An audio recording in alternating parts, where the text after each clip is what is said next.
đợi trong bảo luôn đi mới hai nữa hai nữa đấy đã bài một lưng khăn bà thọt đã lên đây với cho bà này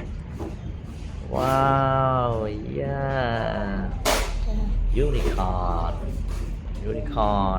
với bài bà liền mà biết snipe chứ nè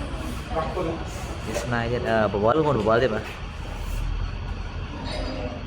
yeah oh so nice